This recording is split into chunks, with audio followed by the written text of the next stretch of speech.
Chapter 34. The sun was almost directly overhead. He figured he could walk for no more than another hour, maybe two, before he had to turn back. It seemed pointless. He could see there was nothing ahead of him. Nothing but emptiness. He was hot, tired, hungry, and most of all, thirsty. Maybe he should just turn around now. Maybe he'd already gone halfway and didn't realize it. Then, looking around, he saw a pool of water less than 100 yards away from where he was standing. He closed his eyes and opened them to make sure he wasn't imagining it. The pool was still there. He hurried toward it.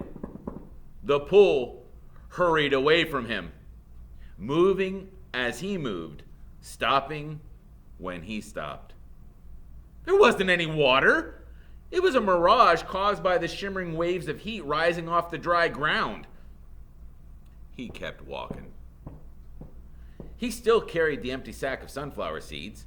He didn't know if he might find something to put in it. After a while, he thought he could make out the shape of the mountains through the haze. At first, he wasn't sure if this was another kind of mirage, but the farther he walked, the clearer they came into view. Almost straight ahead of him, he could see what looked like a fist, with its thumb sticking up. He didn't know how far away it was. 5 miles? 50 miles? One thing was certain, it was more than halfway. He kept walking toward it. Although he didn't know why, he knew he'd have to turn around before he got there. But every time he looked at it, it seemed to be encouraging him, giving him the thumbs up sign.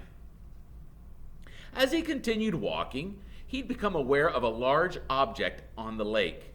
He couldn't tell what it was, or even if it was natural or man-made. It looked a little like a fallen tree, although it didn't seem likely that there would be a tree growing here. More likely it was a ridge of dirt or rocks. The object, whatever it was not only on the way to Big Thumb, but off to the right. He tried to decide whether to go to it or continue toward Big Thumb, or maybe just turn around. There was no point in heading toward Big Thumb, he decided. He'd never make it. For all he knew, it was like chasing the moon. But he could make it to the mysterious object. He changed directions. He doubted it was anything, but the fact that there was something in the middle of all this, nothing, made it hard for him to pass up. He decided to make the object his halfway point, and he hoped he hadn't already gone too far. He laughed to himself when he saw what it was. It was a boat, or part of a boat anyway.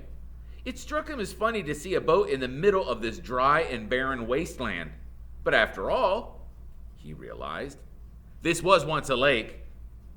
The boat lay upside down, half buried in the dirt. Someone may have drowned here, he thought grimly, at the same spot where he could very well die of thirst. The name of the boat had been painted on the back. The upside-down red letters were peeled and faded, but Stanley could still read the name, Mary Lou. On one side of the boat, there was a pile of dirt, and then a tunnel leading down below the boat. The tunnel looked big enough for a good-sized animal to crawl through. He heard a noise. Something stirred under the boat. It was coming out. Hey, hey, hey, hey, Stanley shouted, hoping to scare it back inside. His mouth was very dry, and it was hard to shout very loudly. Hey. The thing answered weakly. Then a dark hand and an orange sleeve reached up out of the tunnel.